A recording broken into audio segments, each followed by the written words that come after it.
नमस्कार साथियों, स्वागत है आप सभी का अंकित इंस्पायर्स इंडिया पर। मैं हूं अंकित अवस्थी। आज हम चर्चा कर रहे हैं ईरान के वर्तमान हालात की, क्योंकि वर्तमान हालात क्या ईरान के अगले अफगानिस्तान को बनाने की तैयारी कर रहे हैं। ऐसा मैं क्यों कह रहा हूं? क्योंकि जिस तरह से अफगानिस्तान में सत्ता परिवर्तन के नाम पर कभी अमेरिका एंट्री किया था, वैसा ही कुछ ईरान में भी किया है। और ये दोनों देश पड़ोसी हैं, तो क्या पड़ोसियों के अंदर सेम प्रकार के हालात उत्पन्न होने जा रहे हैं?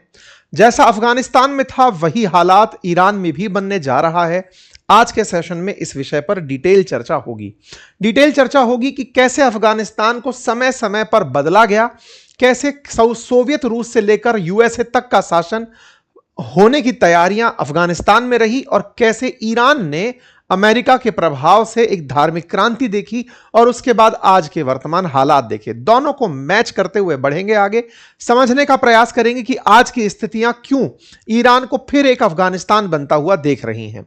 साथ ही साथ आज के सेशन में कुछ वॉर अपडेट्स भी होंगे, जिसमें यह बताया जाएगा कि हाल ही में डियागो गार्सिया, जो कि यूके के पास है, मॉरिशस से लिया हुआ है, उसे यूएस के यूज के लिए परमिट किया गया और उस परमिट के बाद ही अमेरिका को वहां पर प्रतिक्रिया झेलनी पड़ी। तमाम बातें अपडेट के रूप में आपको मिलने जा रही हैं। तो चलिए आज के सेशन में शुरू करते हैं। इस जानकारी को डिटेल से शुरू करें, लेकिन उससे पहले थोड़ा सा अफगानिस्तान के बारे में जान लेते हैं। आप रिलेट करते चलिएगा, क्योंकि वर्तमान स्थिति जो आपने ईरान की देखी है, इसे अफगानिस्तान से जोड़ते हुए चलते हैं। ठीक है साहब, कहानी अफगानिस्तान की है साथियों। अफगानिस्तान ब्रिटेन से वर्ष 1919 में आजाद हुआ था।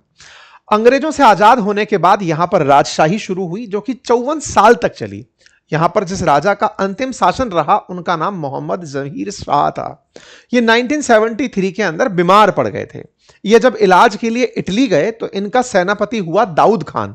उसने तख्ता पलट कर दिया और खुद को प्रधानमंत्री घोषित कर दिया। ये जो था समय 54 साल का, ये समझिए कि अफगानिस्तान का सबसे स्थिर कालखंड रहा होगा। 1973 के बाद से फिर जो अफगानिस्तान ने देखा, वो आज तक वहीं खड़ा हुआ है। 1973 के बाद अफगानिस्तान में जो तख्ता पलट हुआ और दाऊद खान नाम का व्यक्ति अपने आप को प्रधानमंत्री घोषित किया, एक बड़ी हेडलाइन के रूप में उस समय काबुल टाइम्स के अंदर छपकर आई। दाऊद खान ने जनता से वादा किया कि मैं आपके लिए संविधान लाऊंगा, लेकिन भाई साहब सिंगल पार्टी शासन ले आए, एक प्रकार का तानाशाही शासन ले आए, ताकि सत्ता में वो खुद रह सके। जनता ने इस बात का विरोध किया। 1978 में एक क्रांति होती है और इस क्रांति को लीड करते हैं नूर मोहम्मद तारिकी। तो दाऊद खान के विरोध में तारिकी एक क्रांतिकारी बनकर निकल कर आते हैं। टाइम को लेकर चलिएगा, इसी समय ईरान में खुमैनी का शासन आने वाला था, क्योंकि उस समय ईरान के अंदर रिवॉल्यूशन होने जा रहा था, क्रांति होने जा रही थी 1979 में। 78 में अफगानिस्तान में उतर, दोनों पड़ोसी हैं ये। ठीक है साहब, यहां पर क्रांति होती है और नूर मोहम्मद तारिकी आते हैं। उन्होंने अफगान जनता का जबरदस्त समर्थन प्राप्त किया और क्रांति कामयाब हुई। दाऊद खान को जगह छोड़कर भागना पड़ा। ये जो तारिकी नाम का व्यक्ति आया ना, ये अफगानिस्तान के पहले राष्ट्रपति कहलाए, क्योंकि ये अपनी तरफ से, जनता की तरफ से आए थे। तारिकी ने उस समय काफी ज्यादा सोवियत रूस के साथ रहकर काम किया। सोवियत संघ का इनके ऊपर गहरा असर था। यूएसएसआर उस समय कोल्ड वॉर में अमेरिका का चिर प्रतिद्वंदी था और अफगानिस्तान के अंदर नए परिवर्तन की अलग जगा रहा था। साम्यवाद के नाम पर धर्म को कोई खास पहचान नहीं दी जा रही थी। समाज में समानता की बातें की जा रही थी। सोवियत रूस नूर मोहम्मद तारिकी से मिलकर के आधुनिकीकरण करा रहा था कि भाई बहुत सारा मॉडर्नाइजेशन हो, स्कूल हो, कॉलेजेस हो, फैक्ट्रीज हो, सब तरह से, और महिलाओं की आजादी हो। मतलब इनके विचार क्या थे, अगर आप उनको सुने, कि हम कुछ ऐसी सोसाइटी बनाना चाहते हैं जहां पे वर्कर और फार्मर बढ़िया अच्छे तरीके से अच्छे कपड़े अफोर्ड कर सकें, बढ़िया लाइफ ले सकें, बढ़िया जीवन जी सकें। हम कुछ इस तरह की सोसाइटी चाहते हैं। ये उस समय नूर मोहम्मद तारिकी की सोच थी। लेकिन यह सोच सोवियत रूस के तो समर्थन में थी, लेकिन कई कट्टरपंथी ऐसे थे उस समय के अफगानिस्तान में जिन्हें यह आधुनिकीकरण नहीं पसंद था। बस इसी आधुनिकीकरण में जहां महिलाओं को आजादी दी जा रही थी, यहीं से कुछ इस्लाम को मानने वाले कट्टर कबीले, जिन्हें मुजाहिद कहा गया बाद में, उन्होंने इस मजहब के नाम पर नूर मोहम्मद तारिकी का विरोध करना शुरू कर दिया। यह जो विरोध था, असल में इसे हवा अमेरिका दे रहा था। क्यों? क्योंकि 79 में ईरान से अमेरिका बाहर हो गया था। 78 में यहां पर नूर मोहम्मद तारिकी आए थे। तो ईरान से बाहर हुए तो बोले तुम बेटा पड़ोस में तुम कैसे रह लोगे, सोवियत रूस वालों तुम्हें बाहर निकालेंगे। कोई बात नहीं साहब। इस बीच में अफगानिस्तान के अंदर नूर मोहम्मद तारिकी धीरे धीरे सोवियत रूस के साथ आगे बढ़ रहे थे, लेकिन अमेरिका कबीलों को धीरे धीरे भड़का रहा था और अफगानिस्तान में सत्ता को बदलने की फिराक में था। अमेरिका ने नूर मोहम्मद का विरोध करने वाले मुसलमानों को भड़काना शुरू किया। सीआईए तगड़े तरीके से सक्रिय हुआ, मजहब के नाम पर लोगों को भड़काया गया और सीआईए ने नूर मोहम्मद तारिकी के विदेश मंत्री हफीजुद्दीन अमीन को अपने साथ कर लिया कि सुनो तुम ही हो जो सत्ता बढ़ दो। अच्छा, आप में से कुछ लोग एक सवाल दिमाग में लेकर आएंगे, सर अमेरिका को फायदा क्या होता है इन सब चीजों से? देखो, तेल का फायदा ये तो सब एक अलग चीज है, चलो वो होती है। अमेरिका को वर्चस्व की लड़ाई लड़नी होती है कि दुनिया में सबसे ऊपर कौन, तो बोले अमेरिका। अगर उसे कोई भी टक्कर देता दिखता, जैसे सोवियत रूस उस समय अमेरिका के साथ कंपटीशन में था, वर्चस्व में कहां वो आगे आएगा, तो सोवियत रूस कहीं आगे ना निकल जाए तो उसको उससे झगड़ना है। बस इसी लड़ाई झगड़े की कहानी यहां पर चल रही थी। ठीक है साहब। यहां पर मंत्री जो रहे हफीजुद्दीन अमीन, इनको अमेरिका ने अपने साथ मिला लिया और तारिकी के खिलाफ भड़काना शुरू किया। अमीन ने जनता को साथ लेना शुरू किया और अफगानिस्तान के अंदर जो कबीले थे, जो मुजाहिद थे, उन्होंने ट्रेनिंग लेनी शुरू की। अमेरिका ने उस समय पाकिस्तान को कहकर इन मुजाहिदीनों को ट्रेनिंग देना शुरू किया। मतलब सोचिए, तारिकी राष्ट्रपति बने हुए हैं, सोवियत रूस की मदद से आधुनिकीकरण कर रहे हैं, लेकिन अमेरिका उन्हें रहने नहीं देना चाहता। उसी के विदेश मंत्री को अपने साथ मिलाकर के धीरे धीरे परिवर्तन करवा रहा है। उस समय पर सऊदी अरब ने भी अमेरिका का साथ दिया और बहुत सारे लोग लड़ने के लिए अफगानिस्तान भेजे। उन्हीं में गया था ओसामा बिन लादेन। तो लादेन को इसीलिए कहते हैं कि अमेरिका की उपज था लादेन। तो सऊदी अरब से लादेन पहुंचता है मुजाहिदों की मदद करने के लिए तारिकी के खिलाफ। और जब ये यहां पहुंचता है तो बढ़िया तरीके से सत्ता को कैसे चुनौती दी जा सके, ये ओसामा बिन लादेन ट्रेंड आतंकी के रूप में वहां जाकर कबीलों को भड़काता है। उसी समय पर वहां पर कुछ छात्रों के संगठन भी थे जिन्हें तालिब कहा जाता था। छात्रों को तालिब, तालिब लेना शिक्षा लेना, तालिबान मतलब छात्रों का शासन। तो तालिब जो संगठन थे उन्हें भी अमेरिका ने धीरे धीरे छात्र संगठन, जैसे बांग्लादेश में किया, मतलब एक पार्टी बना दी छात्रों को सरकार के विरोध में, सेम ऐसे ही अफगानिस्तान में छात्रों का एक गुट बनाया जिन जो तालिब ले रहे थे इस्लाम की। उन्हें कहा कि यह आधुनिकीकरण कर रहा जो व्यक्ति है ये तुम्हारे खिलाफ है, ये इस्लाम के खिलाफ है, इसे हटाओ, इसे हटा करके तुम कट्टरपंथ लेकर आओ। मतलब आयरनी देखो, जहां ईरान में अमेरिका यह कहता है कि महिलाओं को खुलापन दिया जाना चाहिए, जो महिलाओं के खिलाफ है, खुमैनी उनको खिलाफ दिखे, खमने खिलाफ दिखे, बोले इनको हटाओ, महिलाओं को आजादी दो। वहीं अफगानिस्तान में वो उल्टा कर रहा था। अफगानिस्तान में तारिकी को हटाने के लिए उन मुजाहिदों का, उन कबीलों का, उन तालिबानियों का साथ दे रहा था जो तारिकी को हटा सके और महिलाओं के खुलेपन के विरोध में हो सके। मतलब बिल्कुल उलट विचारधारा। लेकिन यह लड़ाई असल में वर्चस्व की थी, सोवियत रूस को भगाने की थी। कोई बात नहीं साहब। अमेरिका ने पूरी साठगांठ रखी और तारिकी को हटाने की तैयारी की। तारिकी को यह खबर सोवियत रूस ने दी कि तुम्हारे खिलाफ सीआईए ने पूरी पटकथा रच ली है। तारिकी सोवियत रूस मिलने पहुंचते हैं, सोवियत रूस में वहां के राष्ट्राध्यक्ष से मिलकर लौटते हैं। इसी बीच में ये जो हफीजुद्दीन अमीन था, इसने ये प्लानिंग करी कि जैसे ही वो लौटेंगे इनको मैं मार डालूंगा। भाई साहब, ये लौट के आते हैं, सपरिवार तारिकी को खत्म कर दिया जाता है।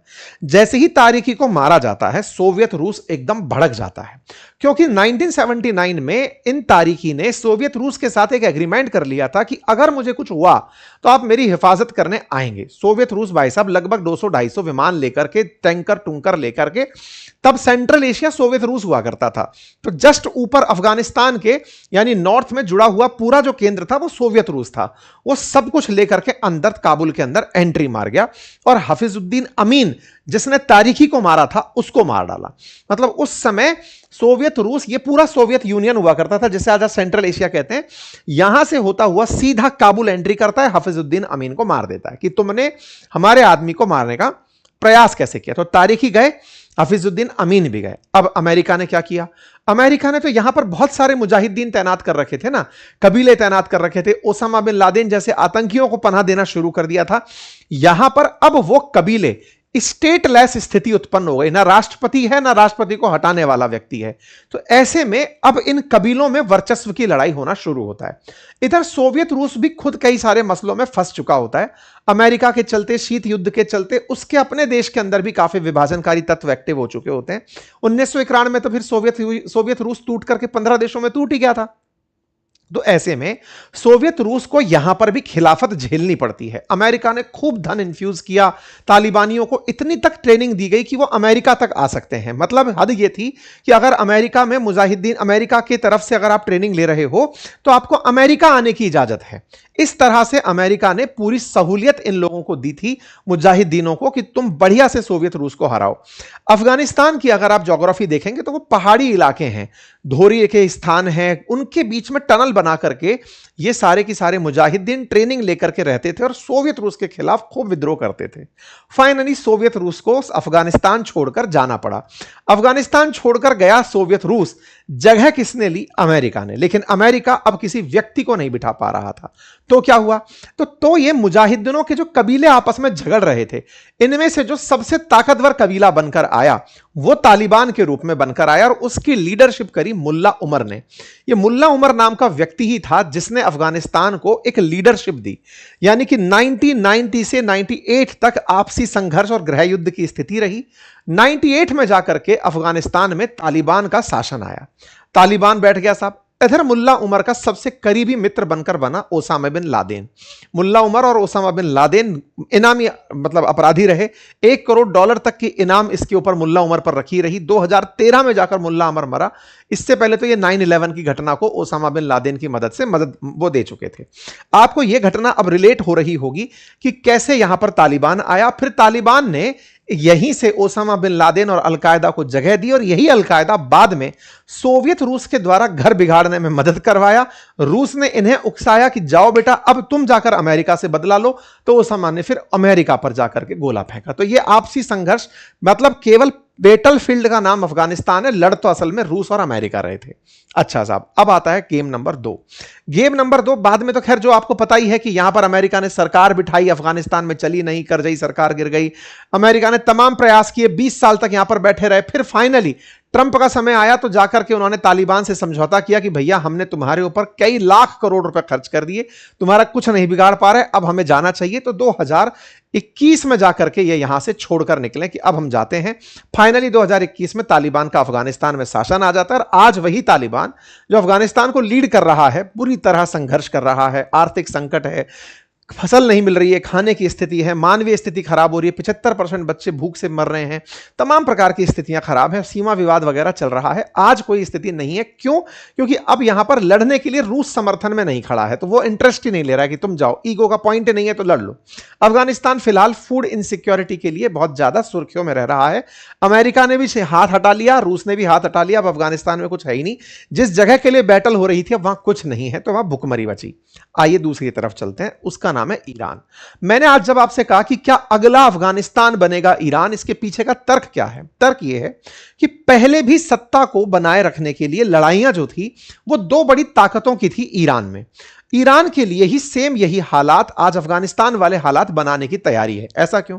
असल में 1953 में अमेरिका ने ईरान के अंदर पहली बार 1953 में CIA ने ब्रिटेन के साथ मिलकर के तख्ता पलट किया और यहां पर मोहम्मद मोसद्दिक नाम के व्यक्ति को हटाकर यहां पर शाह राजा पहलवी को राजा बनाया। अब ये जो मोसद्दिक थे ना, ये मोहम्मद मोसद्दिक, ये असल में प्रोग्रेसिव व्यक्ति थे देश के लिए।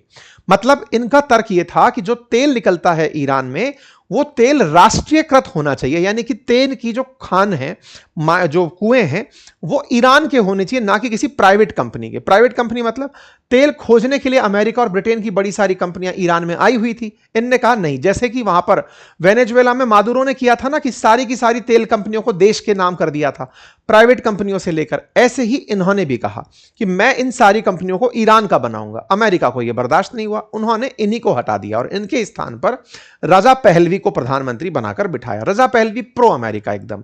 उन्होंने खूब सारा मॉडर्नाइजेशन किया, महिलाओं को खुलापन दिया। लोगों को लगना चाहिए ना कि अमेरिका ग्रेट है, तो उन्होंने खूब ग्रेटनेस के काम करने शुरू किए। लोगों को शुरुआत में अच्छा लगा कि यार देखो कितना अच्छे लोग हैं, प्रोग्रेसिव थॉट के साथ चल रहे हैं। लेकिन धीरे धीरे मतलब वहां पर करप्शन उजागर होने लगा, दिखने लगा कि ये राजा पूरी तरह से अमेरिका का पपेट बनकर काम कर रहा है, सारा लाभ अमेरिका और ब्रिटेन निकालकर ले जा रहे हैं। तो फिर यहां पर जनता खिलाफ खड़ी होती है और उस जनता को लीड करते हैं खमैनी। और यहीं पर यहां पर एक धार्मिक क्रांति होती है 1979 की इरानियन रेवोल्यूशन, जिसके चलते सुप्रीम लीडर की सत्ता यहां पर चलकर आती है। और आज सबसे पहले खुमैनी, उसके बाद खमनेई और अब खुमनेई के बेटे मुज्तबा खमनेई, ये तीसरे सुप्रीम लीडर हैं जो आप ईरान में 1979 से चलते हुए देख रहे हो। मतलब हालात ये थे कि अमेरिका को इन लोगों ने इस हद तक परेशान कर लिया था कि उसके दूतावास को 444 दिन तक अपने कब्जे में रख लिया था। हालात ये कर दिए थे कि दूतावास से तुम्हारे लोगों को बाहर नहीं निकलने देंगे, और दूतावासों से बाहर ना निकलने के लिए स्थिति तैनात कर दी थी। अमेरिका ने सब प्रयास कर लिए कि ईरान से मैं अपने लोगों को निकाल पाऊं। 52 अमेरिकी नागरिकों को तब तक नहीं निकलने दिया जब तक रजा पहलवी तुम हमें नहीं सौंप दोगे, क्योंकि वो यहां से भागकर अमेरिका चला गया था। फिर बाद में रजा पहलवी मिस्र में मरे पाए गए, तब जाकर के उनकी मुक्ति हुई। मतलब अलग तरह से ईरान ने अमेरिका के कंठ दबा दिए थे। कोई बात नहीं साहब, अमेरिका की इंसल्ट हो चुकी थी, इसीलिए वो अफगानिस्तान में खेला किया। 1980 से लेकर 88 के बीच में, अब चूंकि अमेरिका ने ईरान से अपने आप की सत्ता जाते हुए देखी थी, तो ईरान इराक युद्ध होता है 80 से 88 के बीच में। और उस समय पर इराक में सद्दाम हुसैन का, मतलब बड़ा इंटरेस्टिंग है, सद्दाम हुसैन का साथ देने अमेरिका चला आता है कि चलो मैं तुम्हारे साथ हूं, लड़ो ईरान से। और वही सद्दाम हुसैन जिसको बाद में इन्होंने फांसी चढ़ा दिया। मतलब पहले उससे युद्ध करवाया, 8 साल तक युद्ध करवाया कि ईरान ने हमारी बेइज्जती की, तुम लड़ो इससे। बाद में सद्दाम हुसैन मार दिए, तो फिर अब ईरान पर फोकस किए कि तुमने परमाणु कार्यक्रम रूस से मिलकर के शुरू किया है, तुमको परमाणु कार्यक्रम खत्म करना होगा। असल में केवल ह्यूमिलिएशन, और ह्यूमिलिएशन के साथ साथ ईरान में जो तेल है वही इनका केंद्र बिंदु है। इसी को ध्यान में रखते हुए अमेरिका ईरान पर कई प्रकार के प्रतिबंध लगाता रहा, यह कहकर कि तुम्हारे पास न्यूक्लियर वेपन है। जैसे सद्दाम हुसैन के पास कभी कहा गया था कि केमिकल वेपन है, ऐसे इनके पास न्यूक्लियर वेपन है। और यह कहकर के इनके साथ कई प्रकार की एग्रीमेंट्स को साइन करने का प्रयास किया गया, जिनमें से जॉइंट कॉम्प्रिहेंसिव जो एग्रीमेंट हुआ था JCPOA के नाम से, वो काफी फेमस हुआ था। लेकिन उस समय ओबामा थे, ट्रंप को वो चीज पसंद नहीं थी। ट्रंप जब आए तो उन्होंने काटसा लगा दिया, कहा कि ईरान से जो भी ट्रेड करेगा उस पर मैं सैंक्शन लगा दूंगा। अमेरिका ने ईरान को दुनिया के केंद्र में लाकर छोड़ दिया, क्योंकि इनका ह्यूमिलिएशन जो था वो इनको अब तक याद था। पर्ल हार्बर याद है जिस आदमी को, उसे ईरान क्यों याद नहीं होगा। इसके चलते ईरान की करेंसी बुरी तरह गिरी, ईरान में बहुत ज्यादा आइसोलेशन हुआ। हालात ये हुए कि ईरान एकदम एंटी अमेरिका और इजराइल हो गया कि इजराइल एक्सटेंडेड अमेरिका है और जो भी व्यक्ति होगा मैं उसके खिलाफ रहूंगा। कुल मिलाकर के ईरान को अमेरिका ने वहां पहुंचा दिया जहां आज आप उसे देख रहे हैं। महंगाई बढ़ गई, बेरोजगारी बढ़ गई, मुद्रा गिर गई, तमाम चीजें। और जब सब तरह से हो गया तो वो पुराना बदला जो 1979 में ये लोग निकले थे कि सत्ता हटानी है, उसको करने के लिए ट्रंप ने हमला बोल दिया। तो ये जो 28 फरवरी को हमला था ना, ये समझकर चलो 47 साल पुरानी इंसल्ट का मतलब बदला लिया गया है। 1979 में जो इनकी स्थिति खराब हुई थी ना, उसका बदला लेने के लिए यूएस और इजराइल ने ईरान में खमनेई की सत्ता को हटाने का प्रयास किया कि अब रिलीजियस मॉनिटरिंग यहां पर नहीं रहेगी। तब से लेकर आप आज तक जो युद्ध चलता हुआ देख रहे हैं, 22वें दिन में जो युद्ध एंट्री कर गया है, वो केवल और केवल इस वजह से हुआ खेल। मतलब आप इससे समझिए कि आज ईरान में फिर से, मैंने अफगानिस्तान क्यों बोला, अफगानिस्तान में भी सत्ता की चाह थी, ईरान में भी अपने लोगों की चाह है, लेकिन ये कर नहीं पा रहे हैं। हालात इस समय ईरान के भी बिगड़ रहे हैं।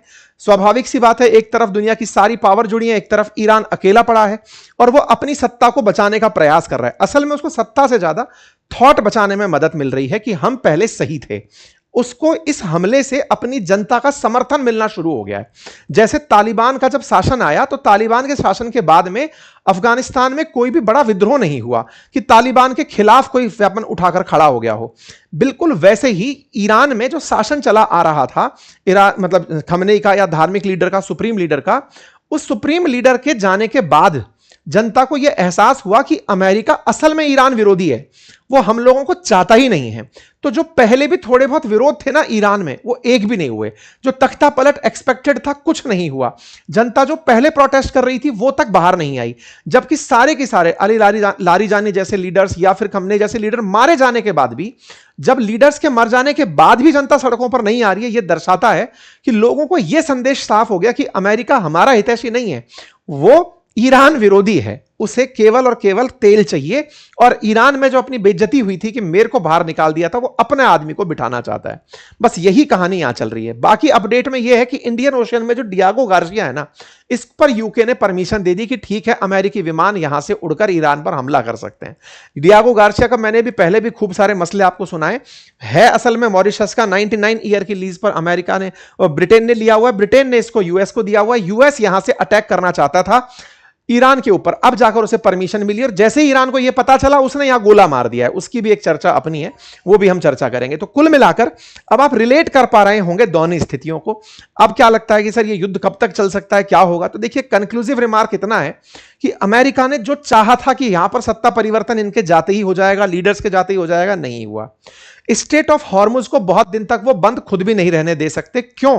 क्योंकि अंतरराष्ट्रीय स्तर पर अमेरिका की इंसल्ट हो रही है। पहले चाहता क्या था कि उसकी हेजीमोनी बने, कि मैंने सत्ता हटा दी। आप समझिए, मादुरो को हटाने के बाद जो अमेरिकी सिक्का बुलंद हुआ था, वो ईरान के युद्ध में पूरी तरह से डाउन हो गया है। लोग उसे अब विजनरी देश नहीं मान रहे कि ठीक है यार, इसने कर दिया, पूरे दुनिया के बाजार खराब कर दिया, तेल खराब कर दिया, सब बिगाड़ दिया, अर्थव्यवस्थाओं को। अब सोचिए ना, इतना हद हुआ है कि अमेरिका ने यह कहा है कि ईरान का जो तेल छुप छुपाकर बाजार में बिकने जाता है, वो कोई खरीदना चाहे तो खरीद सकता है, हमें दिक्कत नहीं है। क्यों दिक्कत तुम्हें होगी? क्योंकि हर देश अब तुमसे जाके कह रहा है कि तुम्हारा दिया है ये कलेश।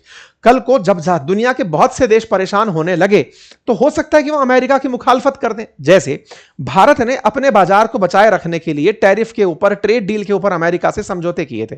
ट्रेड डील हुई, हमें लगा बाजार सुधर कर आएगा, तो कुछ दिन बीते ही थे, फिर से हमारा बाजार धड़ाम से नीचे आ गया।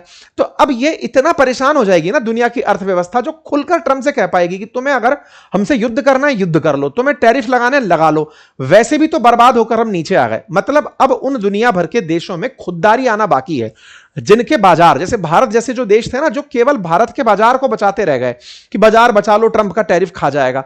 टैरिफ हटने के बावजूद भी खा गया वो आदमी, और भविष्य में भी खाएगा, इसकी क्या गारंटी है? लेकिन दुनिया के देश अपने स्टैंड पर अब खड़े होने शुरू हो गए कि नहीं साहब, हम अपने स्टैंड को लेंगे कि साहब हमको ईरान से तेल चाहिए या हमको रशिया से तेल चाहिए, तुम्हें जो करना है कर लो, तुम्हारे हाल देख ली, तुमको कुछ नहीं होता तुमसे, जनता पे तुमसे जमीन पर जनता उतरेगी नहीं, देख लिया तुम्हारा खेल। तो ये सब चीजें अब हो सकता है कि अमेरिका को कमजोर करें, और ट्रंप को तो आप जानते हैं खुद से ही पीछे हट जाएंगे, कहेंगे कि मेरी बात हो गई, हमारे जो उद्देश्य थे वो पूरे हो गए, हम पीछे हट रहे हैं। ठीक है, हालांकि यूएस के वॉरशिप यहां पहुंच रहे हैं, यूरोपियन देश भी इन्वॉल्व हो रहे हैं, लेकिन प्रिडिक्टिव तरीके से अगर देखा जाए तो अमेरिका इस स्थिति में नहीं है कि वो दुनिया का प्रेशर अब झेले, कि लोग उसको अब कोसना शुरू करेंगे। और वो बोलता दिख रहा है, नाटो को कागज के शेर बोल रहा है, फटेगा कि तुम तो अब नाटो वालों कुछ नहीं कर पाओगे, तुम्हारे साथ रहने का तो मेरा कोई प्रयोजन नहीं है। ये सब बातें उसके फ्रस्ट्रेशन को दिखा रही हैं। कुल मिलाकर के अमेरिकी वर्चस्व जो बनता दिख रहा था वेनेजुएला के केस में, वो यहां पर पूरी तरह डाउन टर्न कर गया है। पश्चिम एशिया के जो देश खड़े हैं, सऊदी अरब, यूएई, ओमान, ये सब देश कुछ दिनों के भीतर भीतर अमेरिका के सामने उसका असली चेहरा दिखा देंगे कि सर अब हो गया, धन्यवाद। जो भी होगा आपके सामने चीजें लाई जाएंगी। फिलहाल के लिए इतना ही। जानकारी पसंद आई हो तो साथियों से साझा करें, चैनल पर नए हैं तो सब्सक्राइब कर लें, सब्सक्राइब की रिक्वेस्ट हम आपसे अवश्य करेंगे, कृपया सब्सक्राइब कर लें। और हां, कल जो सुबह 11 बजे वेबिनार रखी गई है, जिसका लिंक हमने कभी 2 दिन पहले कमेंट बॉक्स में पिन किया था, उन कम्युनिटी पर जो लोग जुड़े हुए हैं कृपया लगातार अपडेटेड रहें। कल सुबह 11 बजे उनकी वेबिनार है एआई टूल्स के ऊपर, कि कैसे वो आपके लिए मददगार हो सकते हैं। ठीक है, लिंक साझा हो जाएगा थोड़ी देर में उस वेबिनार का। जो लोग उसे ज्वाइन नहीं कर पाएंगे उनके लिए अलग वेबिनार आपके लिए फ्यूचर में आयोजित कर दी जाएगी। थैंक यू सो मच, अपना ख्याल रखें।